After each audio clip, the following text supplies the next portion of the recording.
హరే కృష్ణ. అందరికీ నమస్కారం.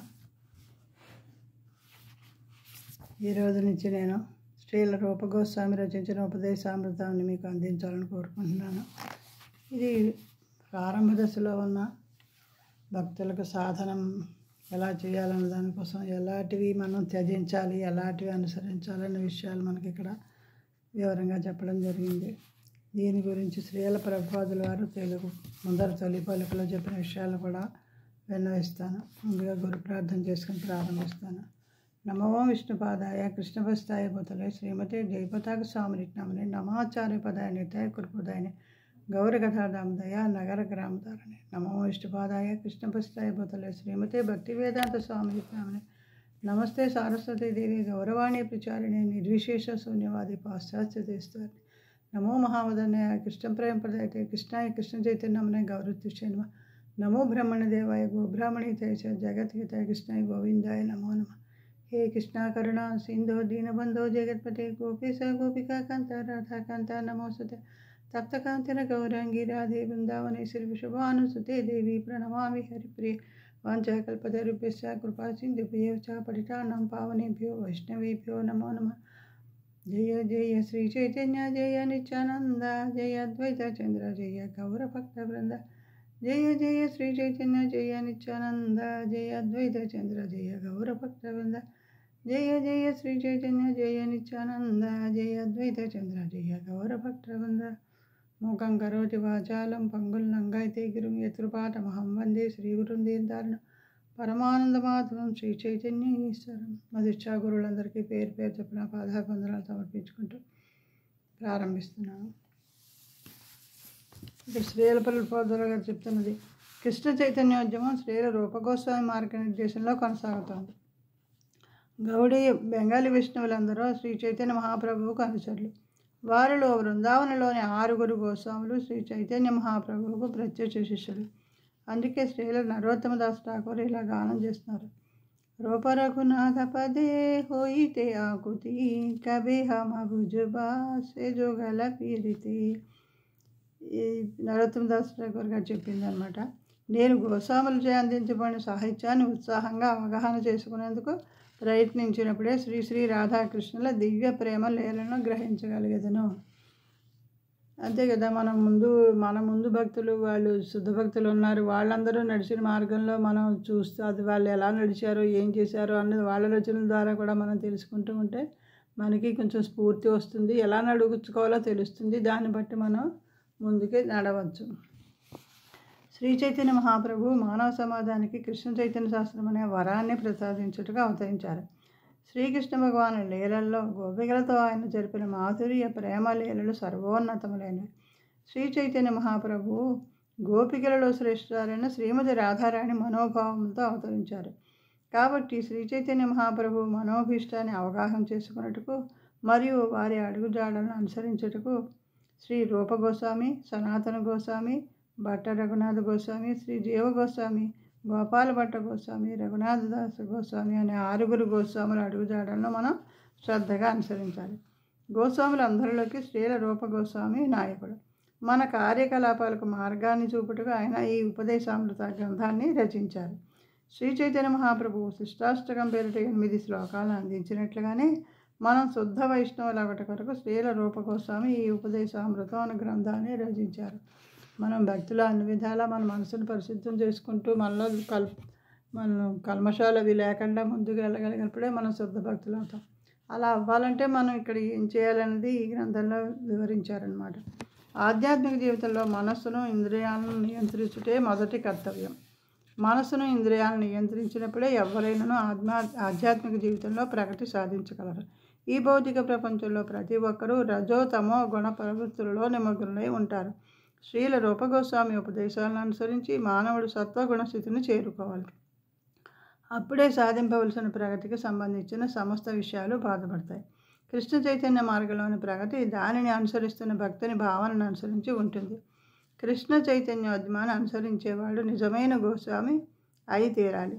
వైష్ణవులను సాధారణంగా గోస్వాములు అంటారు. అంటే ఇంద్రియాలను నిగ్రహించుకునే వాళ్ళని గోస్వాములు అంటారు. బృందావనంలోని దేవాలయాల అధికారులను ఈ బిరుదుతోనే పిలుస్తారు. శ్రీకృష్ణునికి శుద్ధ భక్తుడు కావాలంటే ఎవరైనా గోస్వామి అయి తీరాలి. గో అనగా ఇంద్రియాలని, స్వామి అనగా ప్రభు అని అర్థం. ఇంద్రియాలను మనసును నియంత్రించిందే ఎవ్వరునూ గోస్వామి కాలేడు. గోస్వామి శుద్ధ భగవద్భక్తుడొకటిచే జీవితంలో అత్యున్నత విజయాన్ని సాధించుట కొరకు శ్రీల రూప గోస్వామిచో రచింపబడిన ఈ ఉపదేశామృతం గ్రంథాన్ని అనుసరించి తీరాలి. భక్తి రసామృత సింధువు, విదగ్ధ మాధవము, లలిత మాధవం వంటి ఎన్నో ఇతర గ్రంథాలను కూడా శ్రీల రూప గోస్వామి అందించినప్పటికీ ఉపదేశామృతం గ్రంథం ప్రారంభిక భక్తులకు మొట్టమొదటి ఉపదేశంగా ఉపయోగపడును. అందరూ ఈ ఉపదేశాలను ఎంతో శ్రద్ధగా అనుసరించాలి. అప్పుడే జీవితాన్ని పరిపూర్ణం చేసుకుంటే ఎవరికైనా సులభ సాధ్యమగును. హరే కృష్ణ. ఏసీ భక్తి వేదాంత స్వామి, సెప్టెంబర్ 20, 1975 విశ్వరూప మహోత్సవం. ఇస్కాన్ శ్రీకృష్ణ బలరామ మందిరం, రమణరీతి, బృందావనం, మధురా జిల్లా. ఆయన అప్పుడు ఇచ్చిన సందేశం ఇది. ఈ గ్రంథంలో మొదటి శ్లోకం, ఇక్కడ శ్లోకం అని చెప్పరు, ఇది అమృతం అన్నాం కాబట్టి, ఉపదేశ అమృతం అన్నాం కాబట్టి, అంటే మనకి అమృతం ఎంత ఉపయోగకరమైందో, ఎంత మనకి మేలు చేస్తుందో అంత మేలు ఈ ఉపదేశాల వల్ల జరుగుతుంది కాబట్టి ఉపదేశామృతం అని పేరు పెట్టారు. అమృతాన్ని బిందువులు ఒక బిందువు తీసుకున్నా చాలా అంటాం కదా, అలా ఒక్కొక్క శ్లోకాన్ని ఒక్కొక్క బిందువుగా ఇక్కడ ప్రథమ బిందువు, ద్వితీయ బిందువు అంటూ పేర్కొనడం జరిగింది. హరే కృష్ణ. వాచో వేగం మనస క్రోధ వేగం, జిహ్వా వేగం ఉదరోపస్థ వేగం, ఏతాన్ వేగాన్ యో విషహేత ధీరః, సర్వామపి మాం పృథివీం సశిష్యాత్. ఆత్మ సంయమనము అంటే ఇంద్రియ నిగ్రహం గల ఏ వ్యక్తి అయినా వాక్కు మాటల యొక్క వేగమును, మనస్సు యొక్క కోరికలను, క్రోధమును నియంత్రించి జిహ్వ యొక్క వేగమును, ఉదరము మరియు జననేంద్రియమును నియంత్రించగలడో అట్టి ధీరుడు ప్రపంచమంతట శిష్యులను చేసుకున్నట్టుకు యోగ్యుడగను.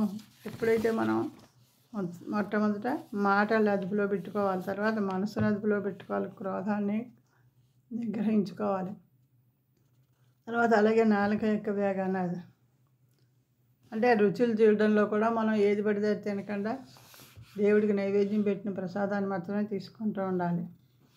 ఉదరం మనకి అదే కదా, మనం ఎప్పుడు మనకి అది కావాలి ఇది కావాలని అన్ని రకాల ఆహార పదార్థాలు తింటూ మన శరీరానికి అనారోగ్యాన్ని కొని తెచ్చుకుంటూ ఉంటాం. అది మనం ఎప్పుడైతే అవన్నీ కంట్రోల్ చేసుకుంటామో అలాంటి వాళ్ళు అందరికీ ఆదర్శంగా తీసుకుంటారు, ఎంతోమంది శిష్యులు అవుతారన్నమాట.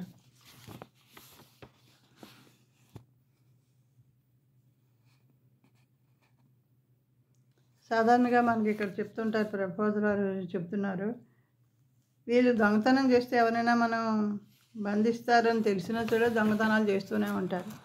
అలాగా దొంగలు పోలీసులు పట్టుకెళ్ళడం చూస్తూనే ఉంటారు, అయినా వాళ్ళు మానరు. వీళ్ళు కూడా జైల్లో పెట్టాక మళ్ళీ వాళ్ళ శిక్ష పూర్తవగానే బయటకు వచ్చాక మళ్ళీ మంచి మార్గంలో నడుస్తారంటే మళ్ళీ చేస్తూనే ఉంటారు. అలాంటప్పుడు ఈ శిక్షల వల్ల ఉపయోగం ఏమిటి అని పరీక్షిత్ మహారాజు అడిగారట. అంతే కదా ఇక్కడ చెప్తున్నారు ప్రభుపాదులు వారు. ఏదో ఎవరైనా సాధారణంగా మనం వినటం చూడడం వల్ల అనుభవం కలుగుతూ ఉంటుంది మనకి. ఏదైనా ఒక విషయం వింటే ఓహో ఇది అది ఏంటంటే కొంతమంది వినడం వల్ల ఓహో ఇది మంచిది కాదని తెలుసుకుని దాన్ని అమలు చేస్తారు. కొంతమంది ఎదురుగుండా చూస్తుండడం వల్ల ఓహో ఇది ఇలా జరుగుతుంది కదా అని అనుభవం పొంది వాళ్ళు ఆ పని చేయకుండా ఉంటారు. కానీ కొంతమంది వాళ్ళు అనుభవం వచ్చినా కూడా మళ్ళీ చేస్తూనే ఉంటారు. అలాంటి వాళ్ళకి ఎలాంటి శిక్ష విధించినా కూడా వాళ్ళకి ఏదో అది ఏంటంటే, ఇప్పుడు ఏనుగు స్నానం చేస్తుంటుంది చెరువులోకి వెళ్ళి శుభ్రంగా చాలాసేపు అది నిండా నీరు పోసుకుంటే ఎంతో శుభ్రంగా స్నానం చేస్తుంది. కానీ బయటికి రాగానే కాస్త మట్టి తీసి వాళ్ళంతా జల్లుకుంటుందట. అదే గజ స్నానం అంటుంటారు. అందుకే మనం ఎంత విన్నా కూడా మనం అది వినడంతో సరిపెట్టేసి మన ఆచరణలో పెట్టకపోతే అలాగే ఉంటుంది. దాన్నే గజ స్నానం అని ఎగతాళి చేస్తూ ఉంటారన్నమాట. అలాగే చాలామంది ఏం చేస్తుంటారు, మనకి హరే కృష్ణ మంత్రాన్ని ఇచ్చినప్పుడు ఓహో ఈ మంత్రం చేయడం వల్ల మన పాపాలన్నీ నశించిపోతాయి కదా అనుకుని ఆ మంత్రం చేస్తూ మళ్ళీ చేయకూడని పనులు చేస్తుంటారు. అక్కడ మనకి పాపం పోతుంది అంటే మళ్ళీ పాపాలు చేయమని అర్థం కాదు. అది ఆ పాపం మనకి చేయకుండా ఉంటేనే మనం శుద్ధ భక్తులు అవుతాం, ముందుకు వెళ్తుంటాం. దీన్ని దశాపరాధాలు చెప్తారు మనకి. ఆ అపరాధాల్లో ఒకటనమాట. ఇలా శుద్ధనామాన్ని మళ్ళీ మనం అది మళ్ళీ చేసి తప్పని తెలుసుకుని కూడా చేస్తూ దాన్ని మళ్ళీ పుణ్యం మనకి పాపాలన్నీ పోతాయి కదా అనుకుంటూ మనం చేస్తూ ఉంటే అది అక్కడ కొన్ని అలాంటి 10 రకాల అపరాధాలు మనకు చెప్పారు, చేయకూడని పనులు.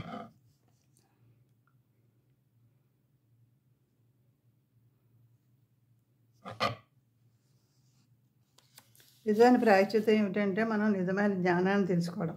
దానికి ఒక పద్ధతి అని మనం తెలుసుకుంటూ ఉండాలి. అది ఎలా తెలుస్తుంది అంటే మనకి గురువు ద్వారా తెలుస్తుంది. మనకి అనారోగ్యం వచ్చినప్పుడు డాక్టర్ గారు మందులు ఇవ్వడంతో పాటు మనకి పథ్యం కూడా చెప్తారు. ఏమేమి తినకూడదో చెప్తారు, ఏం తినాలో చెప్తారు. అవి పాటిస్తూ మందులు తీసుకుంటేనే మనకి మన అనారోగ్యం తొందరగా తొలగిపోయి మనం ఆరోగ్యవంతులు అవుతాం. అలా కాకుండా మందులు వేసుకుంటున్నానులే అనుకొని మనం అన్నీ తినేస్తూ ఉంటే దానికి వల్ల మనకి ఏ విధమైన ఉపయోగము ఉండదు. ఇప్పుడు మనం ఈ క్రమబద్ధమైన ఆరోగ్య విధానాన్ని పాటిస్తే జబ్బు పడకుండా ఎలాగ ఉంటామో మనం నిజమైన జ్ఞానాన్ని పరిరక్షించుకోవడానికి కొన్ని సిద్ధాంతాలు అనుసరించాలి. అలాగే గురువుల ద్వారా శిక్షణ తీసుకోవాలి. సరైన గురువులను ఆశ్రయించి మనము శిక్షణ తీసుకుని వాళ్ళు చెప్పిన మార్గంలో నడిస్తే మనం భక్తిలో ముందుకు వెళ్ళగలుగుతాం. దీనికి ఎలాంటి క్రమబద్ధమైన జీవితం ఏంటంటే తపస్సు అంటారట. ఈ తపస్సు అంటే మనం ఎక్కడికో వెళ్ళి ముక్కు మూసుకొని తపస్సు చేయడం మాత్రమే కాదు, ఈ నియమాలు పాటించడం కూడా తపస్సు అని అంటారు. ఈ తపస్సు మరియు బ్రహ్మచర్యాన్ని అభ్యసించడం ద్వారా, మనస్సును ఇంద్రియాలను నియంత్రించడం ద్వారా, తమకు గల దానిని దానం చేయడం ద్వారా, వ్రతానుష్ఠానంగా సత్యాన్ని పలుకడం ద్వారా, శుచిగా ఉండడం ద్వారా, యోగాసనాలను అభ్యసించడం ద్వారా ఎవరైనాను క్రమంగా నిజమైన జ్ఞాన ప్రమాణానికి లేదా కృష్ణ చైతన్యానికి ఉద్ధరించబడతారు. ఏమైనాను ఎవరికైనా శుద్ధ భక్తుని సాంగత్యం లభించో అదృష్టం కలిగించో అతడు కఠినమైన యోగ విధానం చేత మనసును నియంత్రించుటకు అవలంబించాల్సిన పద్ధతులన్నిటినీ క్రమబద్ధమైన కృష్ణ చైతన్య సిద్ధాంతాలను అనగా ఇక్కడ ఈ కృష్ణ చైతన్యంలో 4 నియమాలు చెప్తారు. ఒకటి అక్రమ సంభోగం, రెండోది మాంసభక్షణం, తర్వాత మత్తు పదార్థాల సేవనం, జోదమాడటం. ఈ 4టిని కూడా విడిచిపెట్టాలి. దీనివల్ల మనకి ఆ తర్వాత మనం ఆచార్య నిర్దేశంలో ప్రామాణిక ఆచార్యులు, అది ఎవరో ఒకరిని కాదు, గురు పరంపరంగా వస్తున్న ప్రామాణిక ఆచార్యుల మార్గనిర్దేశంలో భగవంతుని సేవలో నెలకొంటే ఇవన్నీ కూడా మనం అధిగమించగలం. ఈ సులభ విధానం మనకి శ్రీల రూపగోస్వామి చేత ఆదేశించబడింది. మొట్టమొదట మనం చేయాల్సింది వాక్శక్తిని నియంత్రించాలి, నోరు అదుపులో పెట్టుకోవాలి. మనకందరికీ మాట్లాడే శక్తి ఉంది కాబట్టి అవకాశం లభిస్తే చాలు మనం మాట్లాడడం మొదలు పెడతాం. కానీ మనం కృష్ణ చైతన్యాన్ని గురించి కాకుండా అనవసరమైన విషయాలు మాట్లాడితే చూడండి, పొలంలో కప్ప బెకబెకలాడుతూ ఉంటుంది. అలాగా మన నాలుక ఉంది కదా అని అనవసరమైన మాటలు మాట్లాడకూడదు. ఈ కప్ప బెకబెకలాడడం వల్ల ఏమవుతుందిట, పాముకి కప్ప ఎక్కడ ఉందో తెలుస్తుంది. దానికి ఆహారం కదా, అది వెతుక్కుంటూ వచ్చి చక్కగా దాన్ని మింగేస్తుంది. అలాగే అనవసరంగా మాట్లాడే వాళ్ళు కూడా మరణానికి దగ్గర అవుతారు అని చెప్పి ప్రభుపాదులు వారు ఇక్కడ మనకి చెప్తున్నారు. వీళ్ళు మరణాన్ని ఆహ్వానించినట్టే. మాయావాద తాత్వికులు, నిరాకారవాదులైన వాళ్ళు ఈ మాటలన్నీ కూడా కప్పల బెకబెకలతో పోల్చవచ్చు అని చెప్తున్నారు. ఇప్పుడు వాక్కును నియంత్రించడం అంటే ఏదో మౌనంగా ఉండడం కాదు, మనకి అంతా కృష్ణుడి గురించే, దేవుడి గురించే మాట్లాడాలి, దేవుడికి సంబంధించిన విషయాలే మాట్లాడాలి, ఆ కీర్తనం చేయాలి, అది చెప్తున్నారు ఇక్కడ. ఈ విధమైన మౌనం తాత్కాలికంగా ప్రయోజనకరంగా కనిపించినా మనకి మామూలుగా కాసేపు ఒకరోజు ఏదో ఇవాళ మౌనవ్రతం చేస్తామని చేస్తుంటారు. దానివల్ల అవేళగా ఏమైనా మాట్లాడకుండా ఉంటారేమో, కానీ తర్వాత మళ్ళీ మామూలుగానే మొదలెడతారు కదా, అలాది దానివల్ల ఉపయోగమే లేదని చెప్తున్నారు. ఇక్కడ శ్రీల రూపగోస్వామి ప్రతిపాదించిన నియంత్రించబడిన వాక్ అనగా కృష్ణ కథా విధానం. అంటే మనం మాట్లాడితే కృష్ణుడి గురించే మాట్లాడే, దేవాదేవుడైన శ్రీకృష్ణుని స్తుతించే విధానం. ఈ విధంగా నాలుక భగవంతుని రూపాన్ని, నామాన్ని, గుణాలని, లీలల్ని స్తుతిస్తూ ఉండాలి. కృష్ణకథా ప్రచారకులు ఎల్లప్పుడూ మరణబంధాలకు అతీతులై ఉంటారు. వాగ్వేగాన్ని నియంత్రించడం వల్ల కలిగే ప్రయోజనం ఇదే. ఎవరైనా తమ అశాంతితో కూడిన మనస్సును లేక చంచలమైన మనస్సును, ఈ మనోవేగాన్ని శ్రీకృష్ణుని చరణ కమలాలపై స్థిరంగా నిలపగలిగితే వారు తమ మనస్సును నియంత్రించగలుగుతారు. దీనిని గురించి శ్రీ చైతన్య చరితామృతం మధ్యలీల 22వ అధ్యాయం 31వ శ్లోకంలో ఈ విధంగా చెప్తుంది. కృష్ణ సూర్యసం మాయా హోయ అంధకార్ యహా కృష్ణ తాహాన్ నాహి మాయార అధికార్. శ్రీకృష్ణుడు సూర్యుని వంటివాడు, మాయ అంధకారం వంటిది. సూర్యుడు ఉన్న చోట చీకటి అనే ప్రశ్నే ఉండదు. అట్లే మన మనసులో శ్రీకృష్ణుడు ఉంటే ఇక మన మనస్సు మాయా ప్రభావం చేత కలవరముకు గురయ్యే అవకాశమే ఉండదు. భౌతికమైన ఆలోచనలు నిరోధించే యోగ విధానం ఉపయోగపడదు. మనసులో శూన్యాన్ని సృష్టించడానికి ప్రయత్నించడం కృత్రిమం. ఆ శూన్యం స్థిరంగా ఉండదు. అయినప్పటికీ ఎవరైనానో నిరంతరం శ్రీకృష్ణుని గురించి మరియు అతన్ని ఉత్తమంగా ఎట్లు సేవించాలని ఆలోచిస్తుండేవారి మనసు సహజంగానే నియంత్రించబడుతుంది. మనం ఎప్పుడైతే శ్రీకృష్ణుని ఎలా సేవించాలా అని ఆలోచిస్తూ ఆయన లీలలు స్మరించుకుంటూ ఉంటే ఇంకా ఇతర విషయాలు, భౌతిక విషయాల మీదకి మన మనసు మళ్ళకుండా ఉంటుంది. అట్లే క్రోధాన్ని కూడా నియంత్రించవచ్చు. మనం క్రోధాన్ని పూర్తిగా నిర్దోషించలేము. అయితే మనం భగవంతుని కానీ భగవద్భక్తులను కానీ దూషించే వారిపై క్రోధాన్ని ఉపయోగిస్తే కృష్ణ చైతన్యంలో మనం మన క్రోధాన్ని నియంత్రించిన వారు అవుతాం. మనం ఎవరిని పడితే వాళ్ళ మీద కోపం చూపించకుండా కృష్ణుని వ్యతిరేకించేవాళ్ళు, భక్తులను ఇబ్బంది పెట్టేవాళ్ళు వాళ్ళ మీద కోపం చూపిస్తే అది మన కోపం మనకి నిగ్రహించుకున్నట్టు అవుతుంది. మనకి నిత్యానంద ప్రభువుని నిందించి గాయపరిచిన జగాయ్ మదాయ్ అనే ఇద్దరు దుష్టులైన సోదరులపై శ్రీ చైతన్య మహాప్రభు క్రోధం చూపారు. తృణాదపి సునీచేన తరోరపి సహిష్ణున, మానవుడి గడ్డి పరకకు మించిన నమ్రతను, వృక్షం కంటే అధిక సహనాన్ని కలిగి ఉండాలి అని శ్రీ చైతన్య మహాప్రభు తన శిష్టాష్టకంలో తెలిపారు. ఆయన ఎందుకు క్రోధం చూపారు అని ఎవరైనా ప్రశ్నించవచ్చు. ఇక్కడ మనం ఒక విషయాన్ని గుర్తించాలి. ఒకరు తమను ఎవరైనా అవమానిస్తే సహించకు సిద్ధంగా ఉండాలి. కానీ ఎవరైనా శ్రీకృష్ణుని కానీ శ్రీకృష్ణ భక్తులను కానీ నిందిస్తే నిజమైన భక్తుడు సహించడు. మనని ఎవరైనా ఎదురంటే మనం ఓర్చుకొని పక్కకి వెళ్ళిపోవచ్చు. కానీ భక్తుల్ని కానీ కృష్ణుని కానీ నిందిస్తే మాత్రం భక్తుడైన వాడు ఎప్పుడు కూడా ఊరుకోడు. అంతేకాకుండా క్రోధంతో అపరాధం చేసిన వారి పట్ల అగ్నిలా మండిపడతాడు. ఇదే ఇక్కడ శ్రీ చైతన్య మహాప్రభు చేశారనమాట. ఈ జగాయ్ మదాయ్ అనేవాళ్ళు చాలా దుడుగ్గా ఉంటూ ఉండేవారు. వాళ్ళని భక్తిలో తీసుకురావాలని శ్రీ నిత్యానంద ప్రభు ప్రయత్నిస్తారనమాట. దాంతో వాళ్ళకి దుష్టులకు ఎప్పుడు మంచి చెప్తే ఎక్కదు కదా, వాళ్ళు ఆయన్ని గాయపరుస్తారు. దాంతో ఇంకా శ్రీ చైతన్య మహాప్రభు చాలా కోపం వచ్చేసి వాళ్ళని శిక్షించడానికి సిద్ధపడతారు. అప్పుడు కూడా మళ్ళీ నిత్యానంద ప్రభు వద్దు వాళ్ళని క్షమించు అని చెప్పి బతిమాలి వాళ్ళ మీద దయ చూపించేలా చేస్తారు. అప్పుడు వాళ్ళిద్దరూ మారుతారు. క్రోధాన్ని పూర్తిగా నిగ్రహించడం కష్టం, అయినను దానిని సరైన విధంగా వినియోగించుకోవచ్చును. హనుమంతుడు క్రోధంతో లంకను దహించాడు. అయినప్పటికీ అతడు శ్రీరామచంద్రుని అత్యుత్తమ భక్తునిగా ఆరాధించబడ్డాడు. అంటే అతడు తన క్రోధాన్ని సరైన విధంగా ఉపయోగించాడని అర్థం. అర్జునుడు కూడా మనం మరో ఉదాహరణగా తీసుకోవచ్చు. కురుక్షేత్ర యుద్ధంలో అర్జునుడు యుద్ధం చేయడానికి సిద్ధంగా లేడు. నా బంధువులందరినీ చంపిన రాజ్యం ఎలా ఎందుకు ఇలా రక్తపుడు నాకు వద్దు అన్నాడు. కానీ అలాంటి వాడిని శ్రీకృష్ణుడు నీవు తప్పక పోరాడాలి అని అతనిలో క్రోధాన్ని రగిలించాడు. నీవు వాడిని చేసిన దుర్యోధనుడు, మిగతా కౌరవులు, మీ కుటుంబానికి, మీ అన్నదమ్ములకి, నీ భార్యకి చేసిన అవమానాలు మర్చిపోయావా అంటూ ఆయనకి చెప్పి అర్జునుడికి భగవద్గీతను బోధించి ఆయనలో క్రోధాన్ని రెచ్చగొట్టి యుద్ధం చేసేలా చేశారు. ఆయన క్రోధం లేకుండా యుద్ధం చేయలేరు. క్రోధాన్ని భగవత్ సేవలో వినియోగిస్తే దానిని నిర్ధరించినట్లు అవుతుంది. అలాగే ఇంక జిహ్వ చాపల్యం గురించి ఆలోచిస్తే రుచిగా ఉండే పదార్థాలు నాలుకకి తినాలనిపించడం మనకు అందరికీ అనుభవపూర్వకమైన విషయమే. సాధారణంగా మనం జిహ్వని దాని ఇష్టప్రకారం తినేందుకు అంగీకరించకుండా దానికి ప్రసాదాన్ని సమకూరుస్తూ నియంత్రించాలి. మనం ఏది కనబడితే తినేసి ఆరోగ్యం పాడు చేసుకోకుండా మనం దేవుడికి సమర్పించిన పదార్థాలు మాత్రమే ప్రసాదంగా మనం తీసుకోవాలి. భక్తుని స్వభావం ఏమనగా అతడు శ్రీకృష్ణుడు తనకు ప్రసాదాన్ని ప్రసాదించినప్పుడే స్వీకరిస్తాడు. కనుక జిహ్వ చాపల్యాన్ని లేక జిహ్వ వేగాన్ని నియంత్రించుటకు ఇదే మార్గం. ఎవరైనా నియమిత సమయాల్లోనే ప్రసాదాన్ని గ్రహించాలి.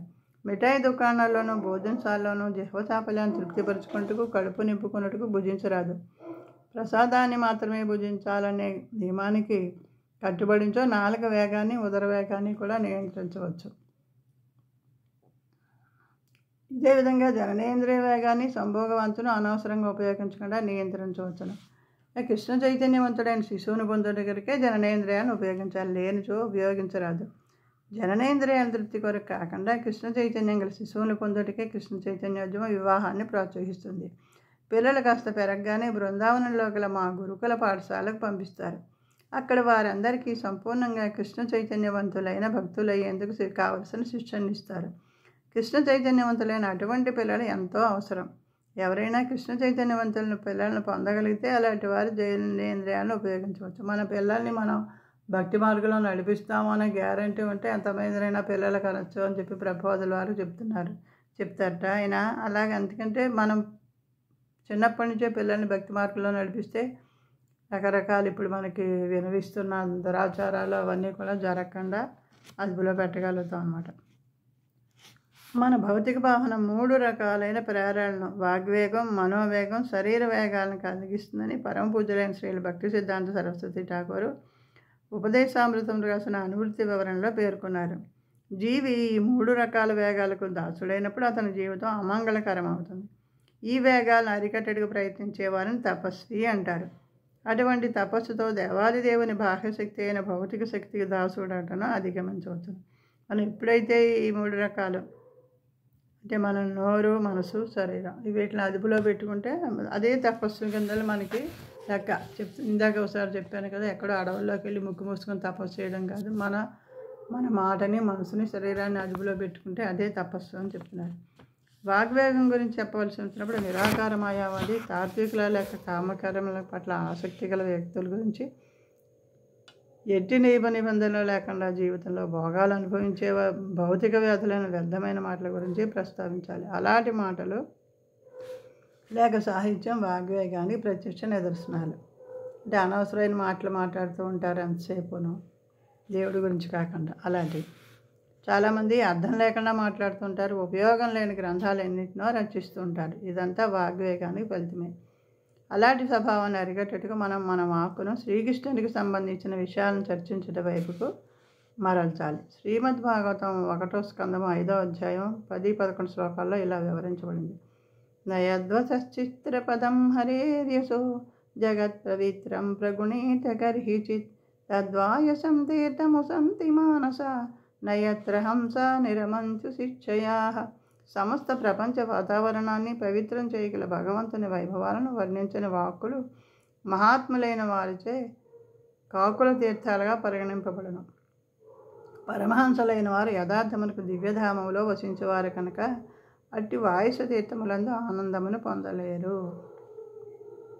ఎక్కడ దేవుడికి సంబంధించిన విషయాలు కాకుండా వేరే విషయాలు, భౌతిక విషయాలు చర్చించేదంతా కాకుల తీర్థం అది అంటారు అని పోల్చారు. ఎందుకంటే కాకులు చూడండి, ఎప్పుడు పడినా అన్నీ చోట చేరిపోయి కావు కావు కావు కావు అని అరుస్తూనే ఉంటాయి. అది మనం ఒకసారి మన ఇంట్లో మన మాటలు మనం వెనకుండా అంతలా అరుస్తూ ఉంటాయి, విసుగొత్తి మనం తరిమేస్తూ ఉంటాం మాటలు. అలాగా మనం వ్యర్థమైన మాటలు మాట్లాడితే ఆ కాకులతో సమానమే. అలాగే దేవుడికి సంబంధించిన మాటలు మాట్లాడేవాళ్ళు ఉన్న చోటకే వెళ్తారు. కానీ మహాత్ములైన వాళ్ళు ఇలాగా ఎక్కడ పడితే అక్కడ జనాలు గుంపులుగా చేరి అనవసర మాటలు మాట్లాడే చోటికి వెళ్ళారని చెప్తున్నాడు. తద్వాగ్విసర్గో జనతాఘ విప్లవో యస్మిన్ ప్రతిశ్లోకమబద్ధవచ్చపి నామాన్యనంతస్య యశోన్కితాని యశృణ్వంతి గాయంతి గృణ్వంతి సాధవః. అలా కాక అనంతుడైన శ్రీకృష్ణ భగవానుని నామ, యశో, రూప, లీలల యొక్క దివ్యవర్ణలతో నిండి ఉన్న వాంగ్మయము విభిన్నమైన రచన.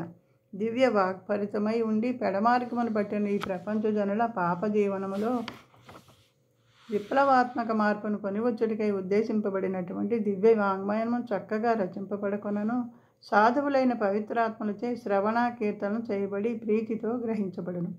ఇప్పుడు కూడా మనకి నవవిధ భక్తులు ఉంటాయి. శ్రవణం, కీర్తనం, స్మరణం, ఇలా ఇవన్నిటిలో కనీసం మొదటిది శ్రవణం.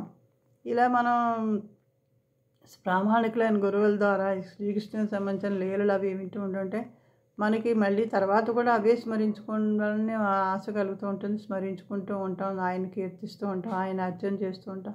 అలా భక్తిలో నెమ్మదిగా ముందుకు మనం పురోగమిస్తూ ఉంటాం.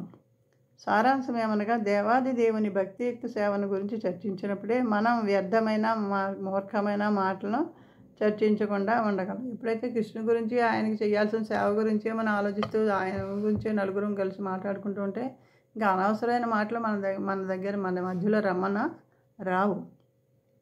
మనం ఎల్లప్పుడూ కృష్ణ చైతన్యాన్ని అనుభూతి చెందు ఉద్దేశం కొరకు మాత్రమే వాక్శక్తిని వినియోగించుటకు ప్రయత్నించాలి. తర్వాత ఇప్పుడు మన మనస్సు యొక్క చంచలమైన మనస్సు యొక్క అలజడులను 2 రకాలుగా విభజింపవచ్చును. మొదటిది అవిరోధ ప్రీతి లేక అనియమితాసక్తి, మరియు రెండవది విరోధయుక్త క్రోధం, అంటే నిరాశ వలన కలిగే క్రోధం. మాయావాదుల తత్వాన్ని ఖచ్చితంగా అనుసరించుట, కర్మవాదుల కామ్య ఫలితాల పట్ల విశ్వాసం ఉంచుట, భౌతికవంతులపై ఆధారపడిన పథకాలను విశ్వసించుట, ఇవి అవిరోధ ప్రీతి అనబడుతుంది.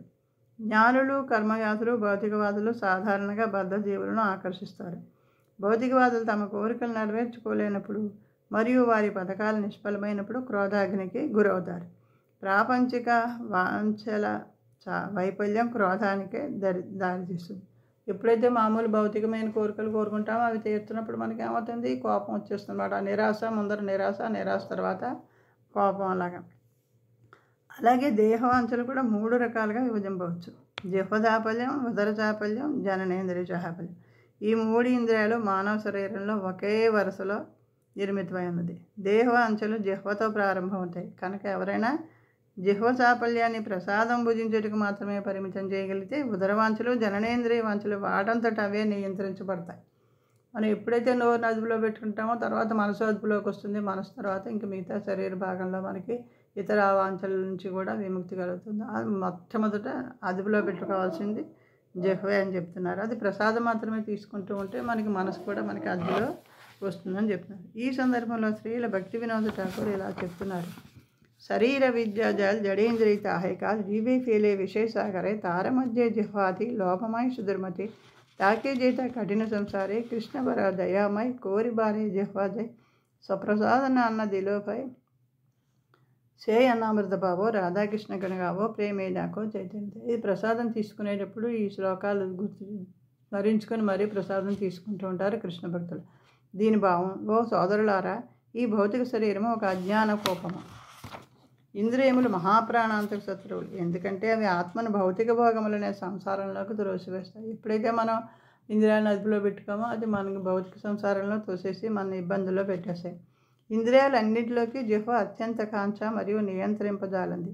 ఈ ప్రపంచంలో జిహ్వను నియంత్రించుట అత్యంత దుర్లభం. కానీ ఓ సోదరులారా, మన జిహ్వను నియంత్రించుటకై శ్రీకృష్ణ భగవానుడు దయతో తన ఆహారంలోని శేషాన్ని ప్రసాద రూపమున మనకు అనుగ్రహించను. ఇప్పుడు దయచేసి కృష్ణ ప్రసాదామృతాన్ని స్వీకరించండి.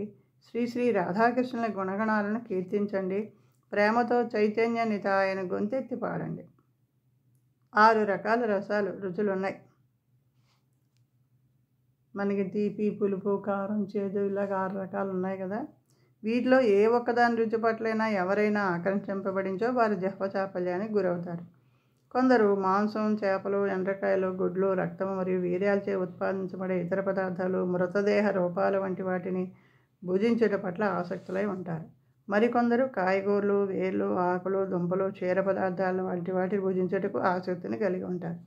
ఏ ఆసక్తి అయినా జిహ్వ చాపల్యాన్ని తృప్తిపరచుకోవటకై కలవు. కానీ కృష్ణ చైతన్యవంతులు అటువంటి ఇంద్రియ తృప్తి కొరకై భుజించుటకు మానుకోవాలి. అంతేకాకుండా కారం, చింతపండు మొదలైన మసాలా పదార్థాలు సైతం ఎక్కువగా వినియోగించకూడదు. తాంబూలం, హరితకి, పోక చెక్కలు, తాంబూలంలో వినియోగించే రకరకాల సుగంధ ద్రవ్యాలు, పొగాకు, ఎల్ఎస్డి, మరిజువానా, నల్లమందు, మద్యం, టీ, కాఫీలు వాటి వంటి వినియోగం కూడా ఇంద్రియ లాలసలు మాత్రమే. అవి ఒకసారి అలవాటు చేసుకుంటే మళ్ళీ మనం మానలేం కదా. అలా అంటే అక్కడ ఎప్పుడైతే మనం వాటిని అలవాటు చేసుకున్నామో అప్పుడు మన మనసు అదుపు తప్పి దానికోసం కావాలంటూనే ఉంటుంది. అందుచేత వాటిని తీసుకోవద్దని చెప్తారు. కాఫీ, టీ కూడా అసలు ఇస్కాన్లో మనకి కాఫీ, టీ కూడా నిషేధం. కాఫీ, టీ తాగొద్దని చెప్తారు. వాటిని అనవసర వాంఛలను తృప్తిపరచుకుంటూ తీసుకుంటూ ఉంటారు. అయితే మనం శ్రీకృష్ణునికి నివేదించిన ఆహార శేష ప్రసాదాన్ని భుజించుటకు అలవాటు పడితే ఈ మాయా యొక్క జాల నుండి విముక్తులమయ్యే అవకాశం ఉంటుంది. శ్రీకృష్ణుడే స్వయంగా కాయగూరలు, ధాన్యాలు, పండ్లు, పాలతో చేసిన పదార్థాలు, నీరు ఉన్న వాటిని అవి మాత్రమే తీసుకోమని ఆయన చెప్పారు. ఆయన అలా నిర్ధారించారు కాబట్టి మనం అవే ఆయనకు నివేదించదగిన పదార్థాలు. అవి మాత్రమే ఆయనకి నైవేద్యం పెట్టి మనం ప్రసాదంగా తీసుకోవాలి. ఏమైనానో ఎవరైనానో రుచిగా ఉంది కదా అని ప్రసాదాన్ని ఎక్కువగా భుజిస్తే జిహ్వ చాపల్యాన్ని తృప్తిపరిచిన వారే అవుతారు. ప్రసాదం కూడా రుచిగా ఉంది కదా అని ఎక్కువ తినేయకూడదు. మనకి ఎంత అవసరమో అంతే తీసుకోవాలి. ప్రసాదాన్ని స్వీకరించేటప్పుడు బాగా రుచిగా ఉండే పదార్థాలను విడిచిపెట్టాలని శ్రీ చైతన్య మహాప్రభు మనకు బోధించారు. రుచిగా ఉందని అంటే మనం ఇంకా తినేస్తానే ఉద్దేశంతో బాగా రుచిగా ఏవైతే ఉన్నాయో అవి వదిలిపెట్టి మిగతా మాత్రమే తీసుకోవాలని శ్రీ చైతన్య మహాప్రభు చెప్పారట. మనం మంచి రుచికరమైన పదార్థాలను భుజించాలనే ఉద్దేశంతో భగవంతుడికి మంచి రుచితో కూడిన పదార్థాలను నివేదించినాను మనం జిహ్వ చాపల్యాన్ని తృప్తిపరచుకుంటూ ప్రయత్నించేవారు అవుతాం. మనం ఎంతసేపు మనకి పలానా రుచి చేసుకుని ప్రభు మనకి దేవుడికి పెట్టి నైవేద్యం తీసుకోమన్నారు కదా అని మనకి ఏది ఇష్టమో అవన్నీ మనం ఇవాళ ఇవి తిందాం అనుకుంటూ ఆ రుచి కోసం దాని మీద దృష్టి పెట్టుకుని మాత్రం మనం చేయకూడదని చెప్తున్నారు. అలా చేసినా కూడా మనం జిహ్వచాపల్యంతో ఉన్నట్టే లెక్క అని చెప్పేసి. రుచికర పదార్థాలను భుజింపవచ్చునని ధనికులు ఇచ్చే విందు ఆహ్వానాలను అంగీకరిస్తే మనం కూడా జిహ్వచాపల్యం కొరకు ప్రయత్నించేవారవుతాం. శ్రీ చైతన్య చరితామృతం అంచెలీల 6వ అధ్యాయం 227 శ్లోకంలో ఇలా చెప్పబడింది. జిహ్వర్లాలసేజీతి ఉటిదాయ్ శిశ్రోధర పారాయణ కృష్ణనాయిపాయ్. జిహ్వచాపల్యం కొరకు అక్కడికి ఇక్కడికి పరిగెత్తేవాడు, నిత్యం ఉదరము మరియు జననేంద్రియ వాంఛల పట్ల ఆసక్తి కలవాడు శ్రీకృష్ణుని పొందలేడు. అది ఎప్పుడైతే మనం జిహ్వ గురించి ఆలోచిస్తున్నామో, ఎక్కడ ఆహారం పెడుతున్నారో అక్కడికి పరిగెట్టడం మొదలెట్టామో అప్పుడు మనం ప్రసాదం కాకుండా ఏది పడితే అది తీసుకుంటాం. దానివల్ల మనం ఎప్పుడూ కూడా శ్రీకృష్ణుని పొందలేము. పైన చెప్పబడినట్లు జిహ్వ, ఉదరం, జననేంద్రియాలు ఒకే వరుసలో నిర్మించబడి ఒకే రకానికి చెంది ఉంటాయి. శ్రీ చైతన్య మహాప్రభు ఇట్లు చెప్తున్నారు. బాలోనా కాయిబే ఆర్ బాలోనా పారిపే. గొప్ప రుచికరమైన పదార్థాలను భుజించవద్దు, ఆడంబరమైన దుస్తులు ధరించవద్దు అని శ్రీ చైతన్య చరితామృతం అంచెలేళ్ళ 6వ అధ్యాయం 236 శ్లోకంలో శ్రీ చైతన్య మహాప్రభు చెప్పడం జరిగింది. ఆడంబరం కోసం మనం ఇక్కడ బయటికి వెళ్తే మనం గొప్పగా కనబడాలి, అందరూ మన రుచిగా అనుకోవాలి అనుకునే ఉద్దేశంతో ఆడంబరమైన దుస్తులు ధరించకుండా సామాన్యమైన దుస్తులతో ఉండాలని, అలాగే రుచికరమైన పదార్థాల మీద ఎక్కువ ఆశ పెట్టుకోకుండా మనసును కంట్రోల్ చేసుకోవాలని అక్కడ ఆయన చెప్పడం జరిగింది. ఎవరైనా ఈ వివరణ ప్రకారం ఉదర వ్యాధులతో బాధపడేవారు ఉదర వేగాన్ని నియంత్రింపలేకపోవడం. ఎప్పుడైతే జీర్ణ సంబంధమైన అనారోగ్యాలు వచ్చాయో అప్పుడు వాళ్ళు మనకి అర్థమవుతుంది కదా, నోరు అదుపులో పెట్టుకోలేదో అందుకోసమే అలా కడుపు పాడైంది అని అంటూ ఉంటాం కదా. అనవసరమైన దానికంటే అధికంగా తినాలనుకుంటే సహజంగానే మనం జీవితంలో ఎన్నో చిక్కులను కొని తెచ్చుకున్న వారు అవుతాం. ఏది ఏమైనా మనం ఏకాదశి, జన్మాష్టమి మొదలైన పర్వదినాల్లోనైనా ఉపవాసం చేస్తే ఉదర వాంఛలను నియంత్రించగలుగుతాం. అది 15 రోజులకు ఒకసారి వచ్చే ఏకాదశిని ఉపవాసం పాటించమనేది. అందుకే మన మనసును మనం అదుపులో పెట్టుకోవడానికి అలవాటు పడతామన్న ఉద్దేశంతో.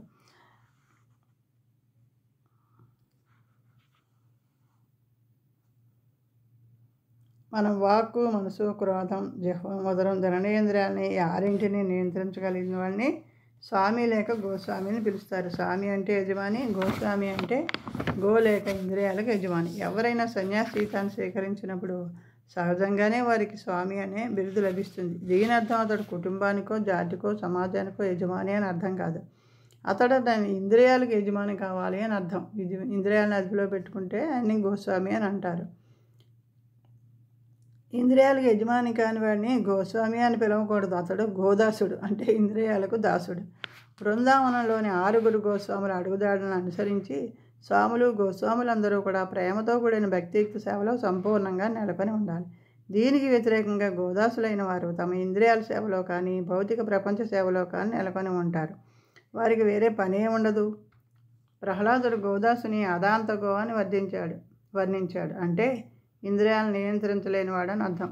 అదాంతగో అయినవాడు కృష్ణ సేవకుడు కాలేడు. ఎప్పుడైతే మన ఇంద్రియాలను మనం అదుపులో పెట్టుకోలేమో అప్పుడు మనం కృష్ణుని దాసుని కాలేము. మనం ఎప్పుడూ కూడా కృష్ణుని దాసానుదాసుగానే భావించుకోవాలి. ఆయన భక్తులను సేవిస్తూ మనం భక్తిలోకి ముందుకు వెళ్ళడానికి ప్రయత్నించాలి అని చెప్తారు.